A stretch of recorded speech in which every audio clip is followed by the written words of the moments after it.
on n'est pas des objets, quoi, puis on n'est pas des êtres sans âme, ni intelligence, ni cœur, ni sensibilité. Enfin, on reste quand même profondément des êtres humains, donc on est quand même avec un potentiel absolument atomique. C'est pas un petit virus de merde que de quelques nanomillimètres qui va commencer à nous dicter la loi, quoi. C'est quoi cette histoire?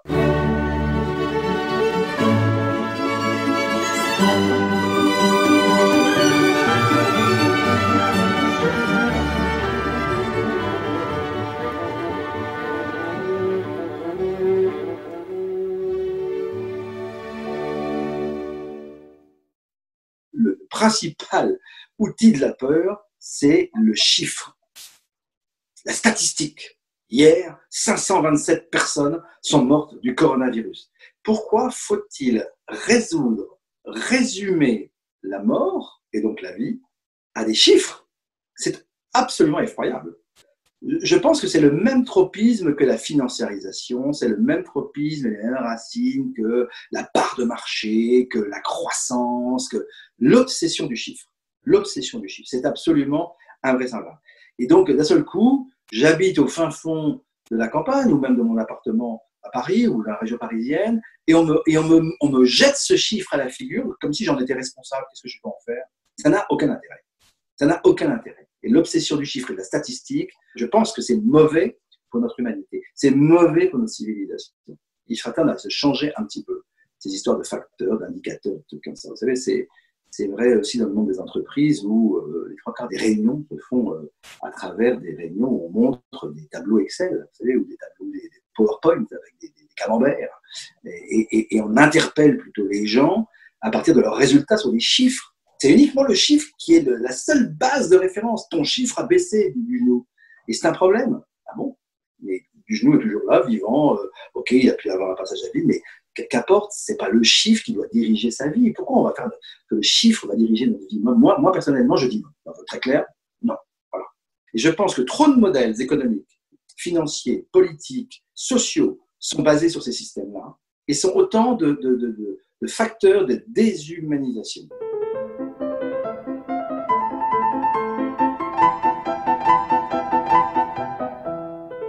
C'est très difficile de renoncer à ce qui vous a fait roi.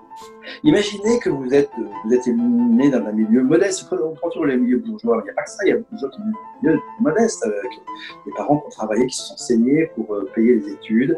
Et puis vous arrivez à faire une grande école de commerce, une grande école d'ingénieur. Donc tout le monde est fier, la famille est fière, les grands-parents sont fiers, tout le monde est fier, tout le monde dit oui, c'est machin qui a fait X, c'est machin qui a fait HEC, c'est machin qui a fait... Super, je comprends. C'est beau quand même le travail, l'investissement à la fois financier et d'effort qui a été fait. Mais après, vous rentrez dans un tube, et dans ce tube, vous n'avez qu'une seule ambition, ou en tout cas inquiétude, c'est surtout de ne pas en sortir. Si vous avez été propulsé dans les responsabilités, parce que justement vous avez ces capacités intellectuelles qui ont été validées par les diplômes, c'est très difficile de renoncer à ça, surtout qu'en plus ça vous a donné quand même une nouvelle Audi, ça vous a donné une assistante, ça vous a donné le fait de partir en vacances, ça vous a donné une bonne santé, une bonne mutuelle, ça vous a donné des enfants plutôt brillants en général qui suivent la ligne. Enfin, c'est très difficile de renoncer à ce qui vous fait roi. Je parle aussi pour moi, vous savez, parce que je sais aussi, moi, ce qui m'a fait roi et dans le domaine, à mon petit niveau, et je sais que si je dois, il y a des choses auxquelles il faut peut-être que je renonce, ce ne sera pas facile. Mais je pense qu'il faut que je me mette dans l'idée de savoir y renoncer. Justement, Aubry, pardon, je vous coupe, mais à quoi vous renonceriez et comment vous pourriez renoncer?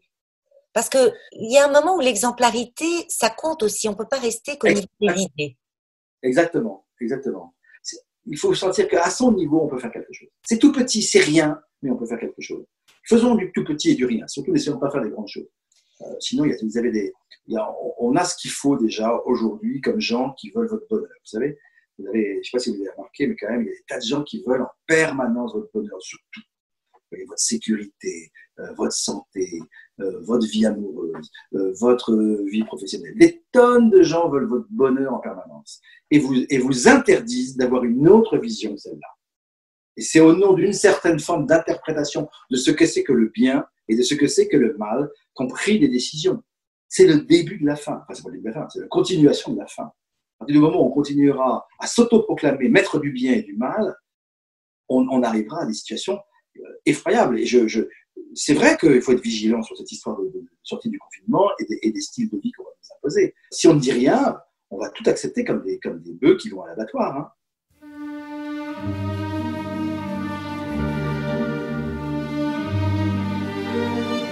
Une grande caractéristique de la civilisation moderne, c'est qu'elle nous apparente de plus en plus au sort des poulets élevés en batterie, vous savez.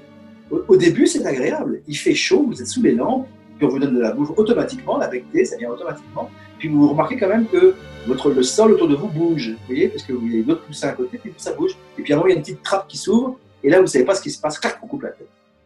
Bon. On est un peu dans le même système. Et moi, personnellement, j'en veux pas. Voilà, je dis, j'en veux pas.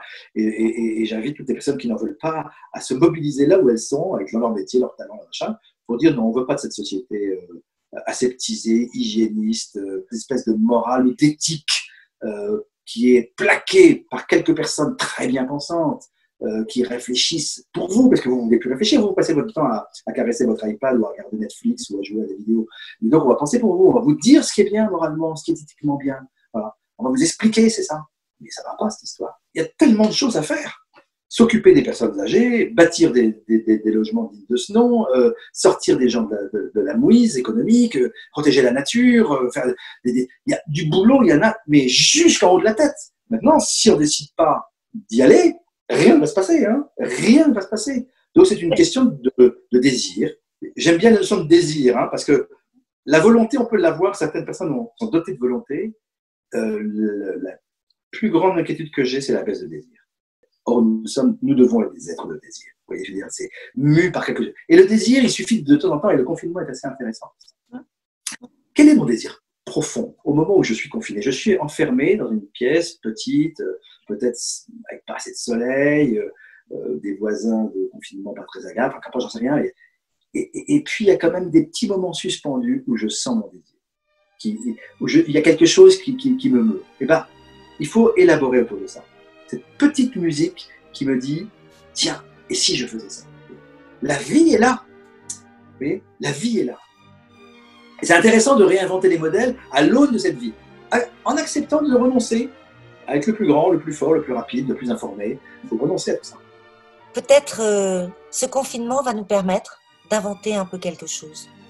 En tout cas, vous l'espérez, on dirait. Ah bah oui, moi, à fond. À fond, non, mais moi, la vie ne s'arrête pas. Hein. La vie, pas la survie, la vie, plus important que tout.